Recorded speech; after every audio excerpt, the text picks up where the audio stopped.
The fragrance of selfless love that has drawn the world into one family. The truth of an eternal message that has been revealed through every act and word. The fulfillment in service that has been taught by relentless sacrifice. The Lord's own life is indeed His message.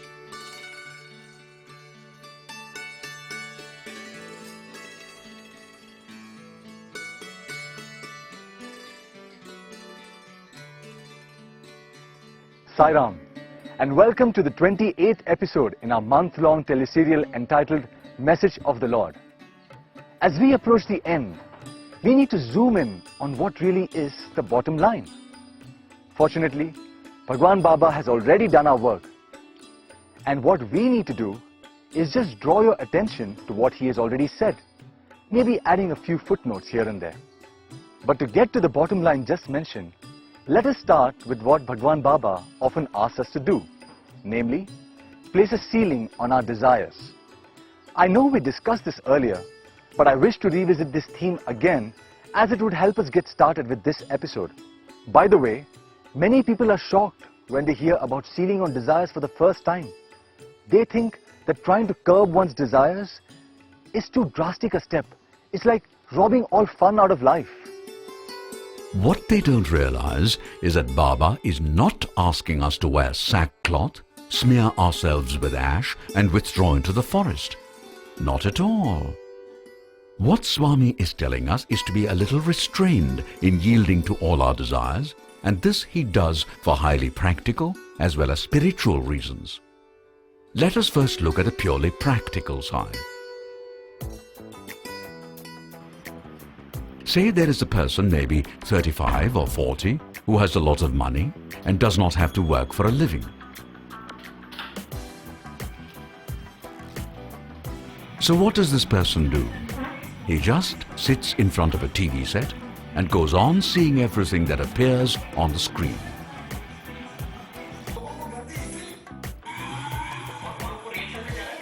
Of course he has a remote and therefore does not even have to get up, as was required in the good old days. Pressing buttons, he keeps wandering amongst the hundreds of channels now readily available.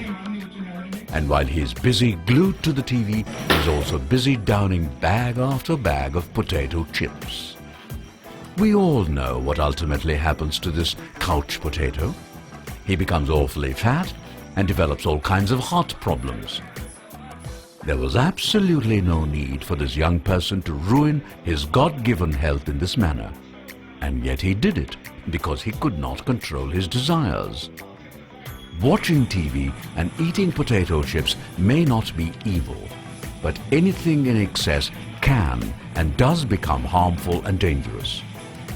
This was a case of one person bringing ruin on himself. There is also the example of the desires of many combining massively to cause problems to society as a whole. Many examples can be given, but I shall restrict to just one. Take vehicular traffic. These days, there is so much of traffic in almost all parts of the world. Roads are full of cars in rich countries. The same is the case in countries not so rich too.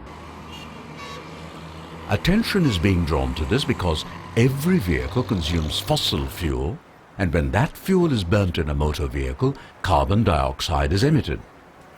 We hardly realize how many hundreds of millions of vehicles are on the roads of the world every single day, and how many thousands of tons of carbon dioxide they are pumping into the atmosphere.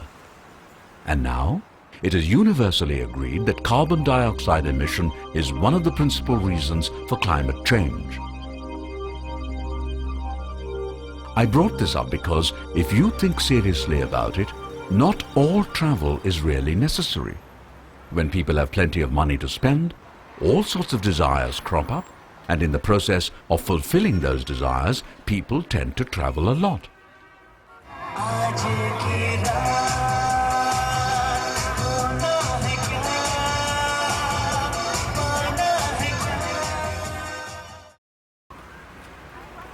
Sometimes travel cannot be avoided. But how many think of walking or riding a bike and so on? Even if it is possible, these days, such options are simply dismissed. To make matters worse, in many societies, such options have even been made dangerous. The point I am making is that if everyone decides to be strict with desires, and if society too does its bit to help in this, then automatically a lot of travel would come down. In turn, that would straight away start improving matters where air pollution is concerned. In simple terms, sealing on desires, if practiced on a large enough scale, could in fact bring about macro changes for the better. So much for a case of sealing on desires, if one is needed at all. By the way, you would have noticed that thus far, we did not bring in spirituality at all. We shall reserve that for later. But meanwhile, let us ask, where does this desire spring from? If you have watched this series right from the beginning, you would know the answer right away. From the mind. How come desires spring in the mind? Because the mind is dragged into the outside world, which is full of things that arouse desire. In other words, if the issue of sealing on desires has to be tackled, we must clearly start with the mind.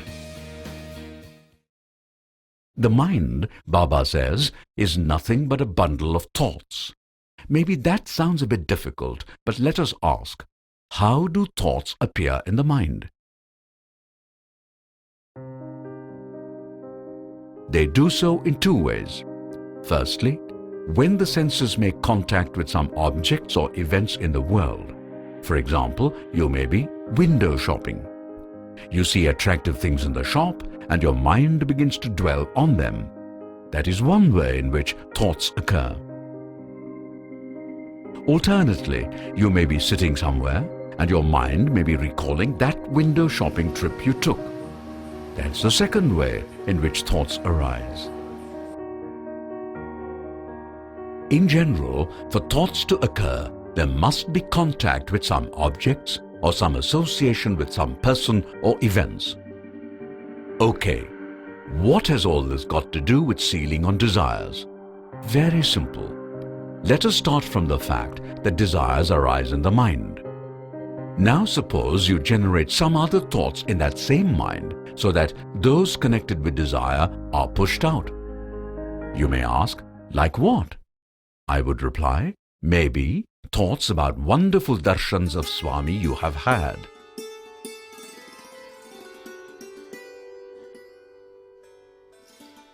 So, deflection of thought is possible. You might argue, however, that diverting attention from something one desires and craves for to something that is not connected with physical desires would be very difficult. I understand that. For example, when a kid is playing, say, a video game, if dad comes and says, "Son, no more games now, you have to do your homework," the kid surely would not be happy, that is for sure. I mean, which kid would like to do homework instead of playing? However, if one really loves God, if a devotee really loves Baba, as devotees often claim, then a change of attention should not be difficult. That is why, these days, Baba says the first priority must be Deva Priti, or love for God. Now this immediately raises the question, how exactly does one love God? A lot has been written and said on this subject. However, there is no need to be confused by all that. As always, Baba makes it very simple. He says, if you really want to love God, you must also develop a great fear of sin, or Papa Bhiti. Papa Bhiti, Fear of sin, Sanganiti. ఈ మూడు కూడాను ముఖ్యమైనటువంటివిగా భావిస్తున్నాము. fear of sin, love for God, morality in society are very ఈ important. Morality This raises a new question. What exactly is sin? Swami has answered that one also. It is for the sake of He says, Sin is anything that would cause pain to God. You know what I do not like, don't you? I would, for example, not like you to have bad company. There are a number of other things I do not like. Waste of time, waste of money, and so on. All this has been explained in many discourses. So it is not at all difficult to find out what I would not like you to do. Thus, provided you really love me, it is quite easy for you to avoid doing all that displeases me.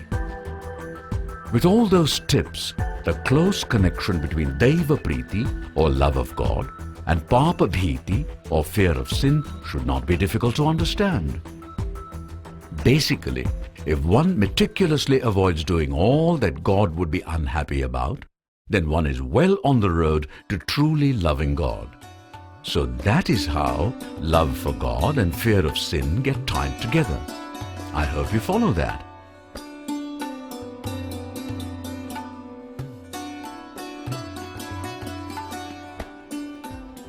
Well, listen here. I still do not see what all this has got to do with sealing on desires. I do not see how all this is going to help save the world, for example. I mean, if I love Baba, avoid bad company, etc., etc., how is that going to help, say, solve the climate change problem, for instance? Good point. To arrive at an answer to your question, one must first understand better about what exactly is meant by God when one says love God. And that, by the way, would also help clarify better the issue of what is sin. And when you put the two together, it would resolve your doubt. Let's try and do that, shall we?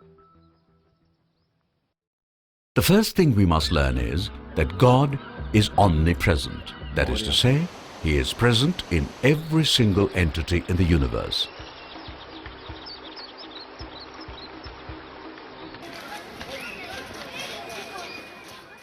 He may not be directly visible, but His power is very much there in some form or the other in all that exists in the universe, from the tiniest atom to the vast galaxies.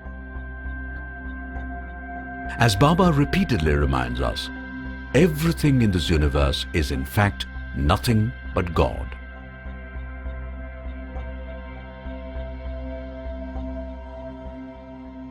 That in turn means that when we say we love God, we must love everything in the universe.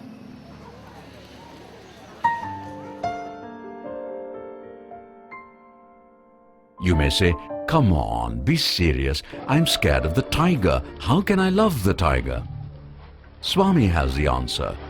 Loving the tiger does not mean you should scratch its back or fondle it like you would do with a cat. It just means that you do not cause harm to the tiger in any way, which is a very serious point considering how rapidly the tiger is being hunted out of existence at the present time. Swami says people in ancient India worshipped animals and even the snake. They worshipped birds, plants, mountains, rivers, oceans, and so on. They also worshipped musical instruments, tools and implements, and of course, books. Now, why on earth did the ancients in India do all this? They did so because they saw God in everything. In other words, the omnipresence of God really meant something to them. Okay, they saw God everywhere, but how did it make them any better? That's a good question. And the answer to that actually turns out to be quite simple. You see, if you see God in anything, you would not hurt it or harm in any way. Thus, people in olden times did not unnecessarily cut down trees, which is why forests remained pristine for thousands of years. Yet, in the name of colonization and progress, forests that existed for thousands of years got cut down in a couple of hundred years.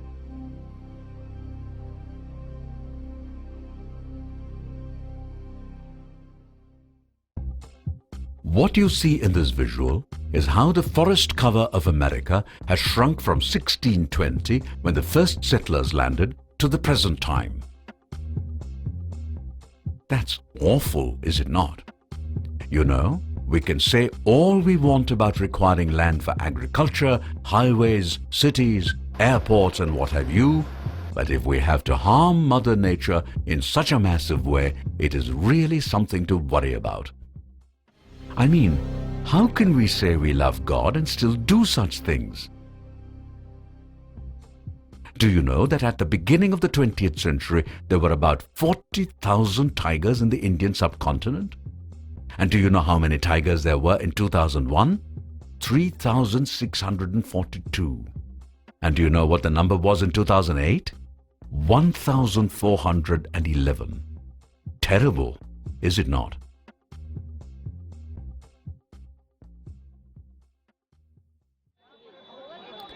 I am sure that most of you know that the Ganges is considered to be the holiest river in India. Even today, thousands worship it every day.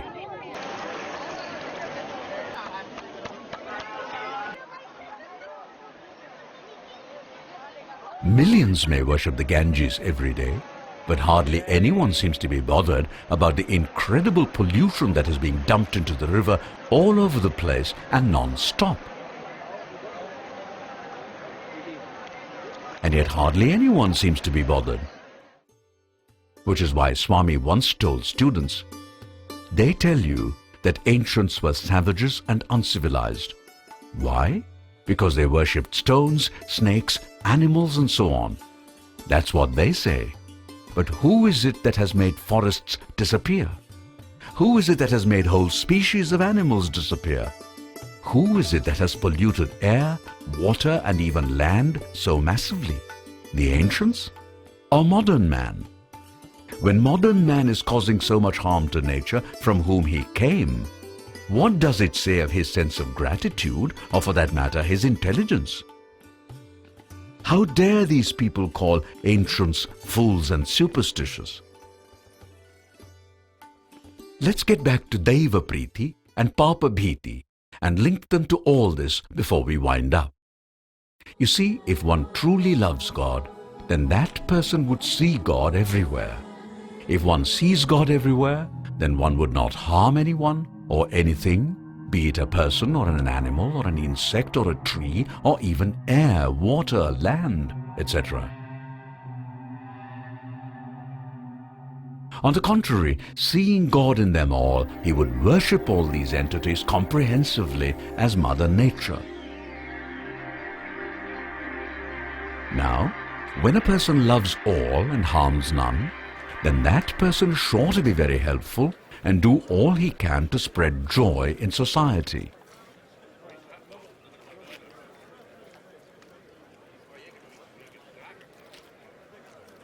Now imagine lots and lots of people joining together to do this. What do you think would happen? There would be peace and harmony. That is exactly what Swami wants. That is why Baba says again and again that Daiva Priti, or love for God, and Papa Bhiti, or fear of sin, would in a coherent combination lead to Sangha Niti, or morality in society on a truly macro scale. People complain all the time about corruption and what not. Now, if large numbers of people really love God and truly fear sin, then how can corruption survive? Which brings us back to where we started, namely sealing on desires. A society in which morality is dead is as good as a dead society, and that exactly is what we would create if desire takes deep root in everyone.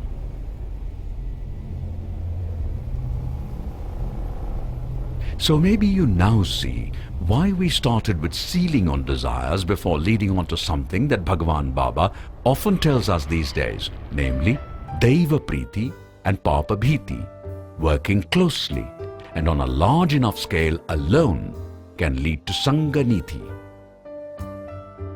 This, by the way, is how sealing on desires gets connected to spirituality. I hope I have succeeded in explaining that. One thing that comes out of all this, and which should be pretty obvious, is that the less time we spend on pandering to our desires, the more time we would have for thinking about Swami and working for him. Which brings us to an important topic, namely, what Swami expects of us all.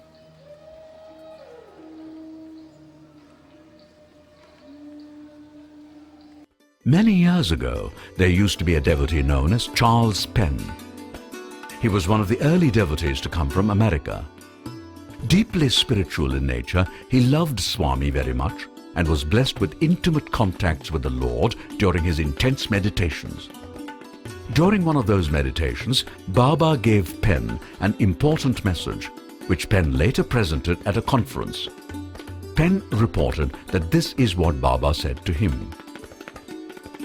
My mission has reached a point in time when each one of you has work to do. Planet Earth has a purpose in the great galaxy in which it is held. That purpose is unfolding before your eyes. I call upon you to radiate the devotion within you so that its power will envelop all those who come into your orbit. You are my instruments from whom this love would radiate. The intensity of my love would be felt throughout the world. I have prepared you for this and have drawn you to me. My work is ceaseless, and so too is your work without an end. The time is approaching when all humanity would live in harmony. That time would be here sooner than you think. As each one of you performs your silent work, I will embrace you to my heart, and you would feel my presence within you. My beloved devotees, be about my work. Your breath would then carry the scent of the blossoms of heaven. Your example would be that of the angels, and your day would be my joy. That is Swami's message to all of us, conveyed via Mr. Penn. Blessed and fortunate are we to be alive when the Lord is walking on earth. And even more blessed are we to be chosen as a part of His mission. Of course, the blessing is both a privilege and also a great responsibility. 2 more episodes remain in our teleserial, which would be in the nature of a conclusion, setting the stage for the grand 85th celebrations of our beloved Swami. Thank you for being with us. Jai Sai Ram.